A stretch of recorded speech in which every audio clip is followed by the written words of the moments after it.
Hindi maikakaila na napansin agad ng maraming dabarkads ang pagkawala ni Bimby Aquino sa ilang episodes ng Eat Bulaga.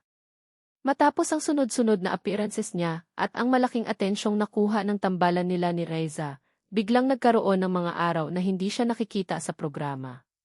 Dahil dito, nagsimula ang mga tanong, may problema ba? Umalis na ba siya? Hindi na ba siya regular? May nangyari ba sa likod ng kamera?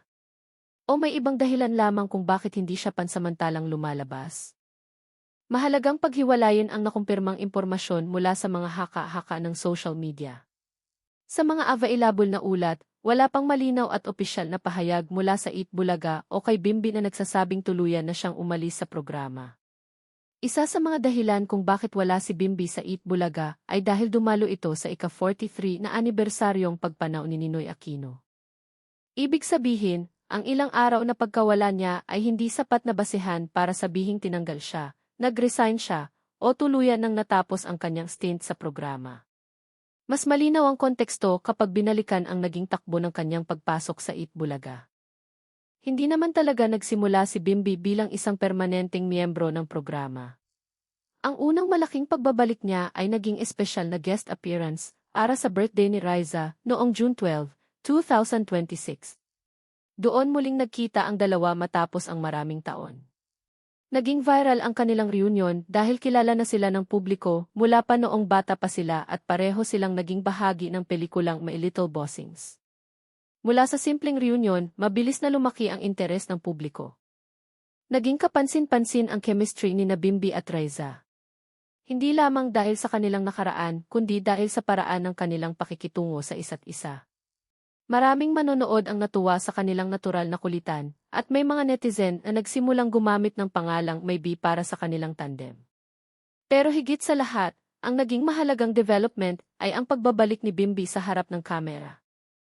Matapos ang birthday appearance ni Raiza, muling lumabas si Bimby bilang guest co-host. Iniulat na pansamantala siyang pumalit habang wala si Raiza dahil nagbakasyon ito. Ipinakita nito na ang kanyang presensya sa programa ay hindi agad nangangahulugang regular na permanenteng posisyon. At dito nagsimulang magkaroon ng maling interpretasyon ang ilan. Dahil ilang beses siyang lumabas, inakala ng maraming manonood na araw-araw na siyang mapapanood. Nang hindi siya makita sa isang episode, agad na nagkaroon ng mga tanong. Nang maulit ito sa ibang araw, lalo pang lumakas ang speculation. Pero ang isang noon-time show ay hindi nangangahulugang lahat ng host o guest ay kailangang lumabas sa bawat episode. May scheduling, may segment assignments, may rehearsals, may production decisions, may araw na kailangan ng isang host sa isang partikular na segment at may araw na hindi. May pagkakataon ding may guest host na hindi kailangang lumabas sa buong linggo. Ito ang isa sa pinakamahalagang bagay na kailangang maunawaan bago gumawa ng konklusyon tungkol sa pagkawala ni Bimby. Sa kasalukuyang impormasyon, walang matibay na ebidensya na may malaking issue sa pagitan ni Bimby at ng Eat Bulaga dahil lamang sa kanyang ilang araw na pagkawala. Mayroon ding mga komento ng viewers na nagtatanong kung bakit wala siya. Ang mga komentong ito ay nagpapakita na napansin siya ng audience, pero hindi nila otomatikong ipinapaliwanag ang tunay na dahilan. At ito ang mahalagang punto. Ang pagiging absent ay hindi otomatikong nangangahulugang may problema. Hindi rin ibig sabihin ito na tinanggal, hindi rin ibig sabihin na nag-away, at lalong hindi ibig sabihin na tapos na ang kanyang pagbabalik sa telebisyon.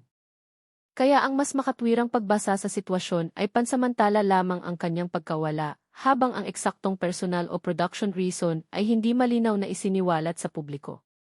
May isa pang mahalagang dahilan kung bakit naging malaking usapin ang bawat pagkawala ni Bimby. Malaki na ang atensyong nakukuha niya. Hindi na siya basta guest na dumadaan lamang sa programa. Pagkatapos ng kanyang reunion kay Raiza, naging malaking bahagi ng online conversation ang kanyang pangalan. May mga artikulo tungkol sa kanilang chemistry. May mga video clips. May mga discussion tungkol sa posibilidad ng kanilang love team. May mga manonood na gustong makita silang magkasama. Kaya kapag wala si Bimby, napapansin agad. Kung ordinaryong guest lamang siya na isang beses lumabas at pagkatapos ay nawala, maaaring hindi ito mapansin ng ganoon kalaki. Pero dahil nagkaroon ng momentum ang kanyang appearances, bawat araw na wala siya ay nagiging tanong ng audience. At dito nagkakaroon ng malaking gap sa pagitan ng reality at social media speculation. Ang reality ay maaaring simpleng schedule lamang. Ang social media naman ay naghahanap ng mas malaking kwento.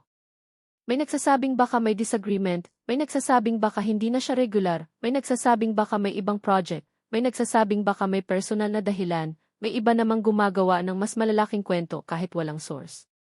Hindi natin dapat ipakita ang mga haka-hakang iyon bilang katotohanan. Sa isang usapin tungkol sa isang public figure, mas mahalagang sabihin kung ano ang alam kaysa magdagdag ng bagay na walang kumpirmasyon. At ang alam natin ay malinaw. Hindi pa malinaw sa mga available na ulat na regular na full-time host na si Bimby sa parehong paraan ng mga pangunahing personalidad ng programa. May ulat pa nga na nagsasabing guest co-host ang kanyang role.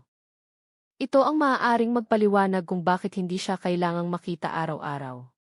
Kung ang isang tao ay guest co-host, maaaring nakaayon ang kanyang appearance sa production schedule at sa pangangailangan ng programa. Kaya ang expectation ng viewers na dapat ay araw-araw siyang nandoon ay maaaring hindi tugma sa actual arrangement. Mas naging komplikado lamang dahil naging popular ang kanyang presence. At dito rin pumapasok ang tanong tungkol kay Riza. Nang magsimula ang reunion ni Bimby at Riza, naging instant topic ang kanilang chemistry. May nostalgia dahil pareho silang kilala mula pa noong bata sila. Nagkasama sila sa My Little Bossings noong 2013, at ngayon ay muli silang magkasama bilang mga young adults. Ang pagbabagong ito ang nagbigay ng malaking entertainment value sa kanilang reunion. Dati, dalawang batang artista lamang sila. Ngayon, pareho na silang nasa ibang yugto ng kanilang buhay. Kaya natural lamang na mapansin ng audience ang kanilang pagbabago. Pero hindi rin dapat agad gawing romantikong relasyon ang bawat interaction nila. Ang may B ay naging tawag ng fan sa tandem, pero hindi ito otomatikong nangangahulugang may totoong relasyon sila. Ang kanilang on-screen chemistry ay bahagi ng entertainment. At maging ang mga biruan sa Eat Bulaga ay bahagi ng format ng isang noontime variety show. Noong June 25, halimbawa, nagkaroon pa ng surprise appearance si Chris Aquino sa Eat Bulaga upang suportahan si Bimby.